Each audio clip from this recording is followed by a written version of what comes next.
நடிகர் டேனியல் பாலாஜி காலமானார். தமிழ் திரையுலகில் வில்லன் கதாபாத்திரம் என்றதும் நினைவில் வரக்கூடிய நபர்களில் டேனியல் பாலாஜியும் ஒருவர். நடிகர் முரளியின் உறவினராக அறியப்படும் பாலாஜி 1975 டிசம்பர் 2 சென்னை கொட்டிவாக்கத்தில் பிறந்தார்.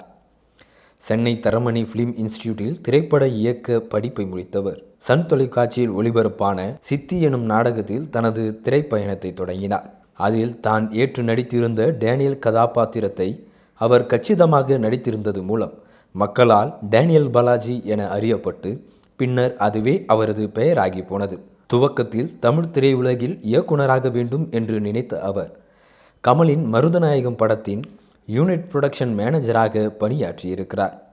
நாடகத்தில் நடித்ததால் கிடைத்த பெயர், புகழ் இவருக்கு தமிழ் சினிமாவில் நடிகருக்கான வாசலை திறந்து வைத்தது. ஏப்ரல் மாதத்தில் காதல் கொண்டேன், காக்க காக்க போன்ற திரைப்படங்களின் மூலம் வெள்ளித்திரையில் தனக்கென தனி அடையாளத்தை பதித்தவருக்கு டிசம்பர் 6, 2006 வெளியான வேட்டையாடு விளையாடு பெரிய புகழை பெற்று தந்தது. அதில் அவர் ஏற்று நடித்திருந்த அமுதன் கதாபாத்திரம் பெரிதும் பேசப்பட்டது. உலக நாயகன் என அழைக்கப்படும் கமலஹாசனை அசால்ட்டாக டீல் செய்யும் ஒரு வில்லன் கதாபாத்திரத்தை மிகவும் நேர்த்தியாக செய்து அசத்தியிருப்பார்.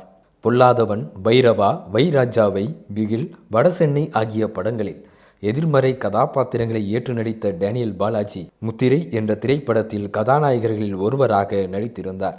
நடிகர், யூனிட் புரொடக்ஷன் மேனேஜர், பரிமாணங்களோடு அசுரன், விடுதலை மற்றும் வேட்டையாடு விளையாடு ஆகிய படங்களுக்கு மேக்கப் மேனாகவும் பணியாற்றி தனது திறமையை நிரூபித்துள்ளார். டேனியல் பாலாஜியின் தனிப்பட்ட வாழ்க்கையை பொறுத்தவரை அவர் திருமணம் செய்யாமல் வாழ்ந்து வந்துள்ளார்.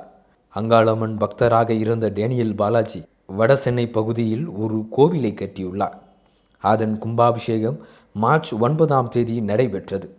கண்தானம் செய்த டேனியல் பாலாஜி தன் மரணத்திற்கு பிறகு 2 பேருக்கு பார்வை கிடைக்க காரணமாக இருப்பார் என்பது அவரின் நற்பணிக்கு சான்றாக உள்ளது.